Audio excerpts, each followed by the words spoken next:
Thank you very much.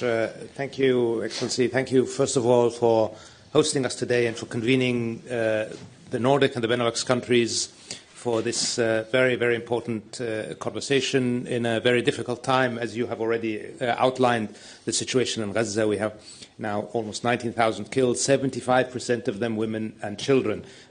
So the message continues to be clear from us as Arab and Muslim groups that we need a ceasefire now, and we need immediate, full and unrestricted humanitarian access. And on the ceasefire, we saw just recently that the United Nations General Assembly, with a very clear voice, with over 150 countries speaking as one, calling for such a ceasefire. So clearly the international community has spoken, and I hope that we can implement that desire of the international community.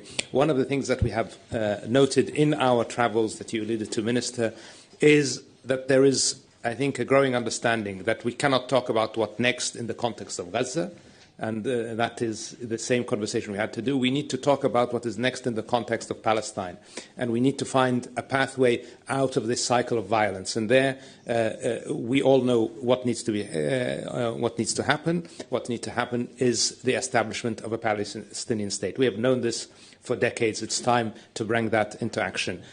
So, thank you, Your Excellency, for the very, very engaging conversation that we had today, and thank you also for Norway's continued commitment to peace in the Middle East and everywhere, and I hope we will be able to continue this conversation going forward. Thank you. Just to make it very clear, the Palestinian Authority has been doing a fantastic job in the West Bank, despite every effort to undermine its capacity. The problem perhaps is somewhere else when people talk about revitalizing or other terms that are used. Everybody, as far as I'm aware, has been praising the Palestinian Authority for its ability to manage and control the situation in the West Bank.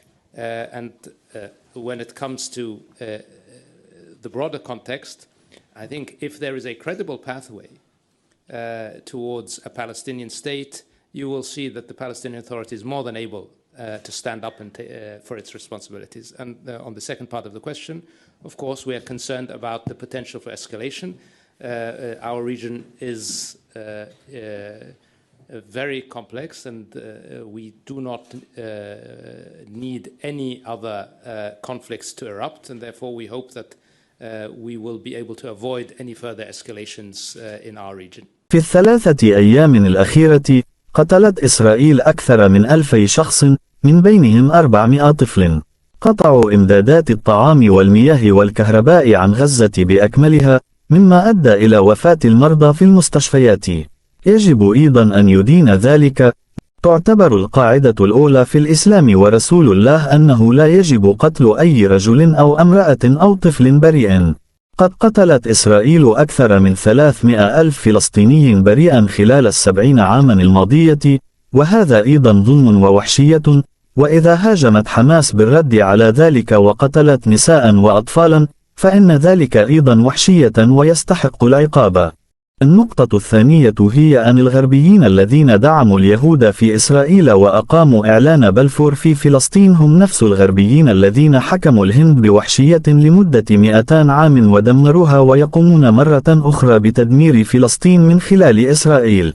النقطة الثالثة والمهمة هي أن إسرائيل تخرق كل مرة قوانين واتفاقيات المعاهدات الدولية والأمم المتحدة، وأنها قد أوقفت إمدادات الغذاء والمياه لأكثر من 2 مليون فلسطيني وتخطط لقتلهم في إبادة جماعية.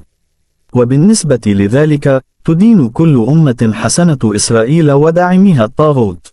النقطة الرابعة والأخيرة هي من مهاتما غاندي إلى فاجباي، ومن فاجباي إلى ناريندرا مودي، أن موقف الهند واضح في الأمم المتحدة بأن يجب على إسرائيل قبول فلسطين كدولة مستقلة.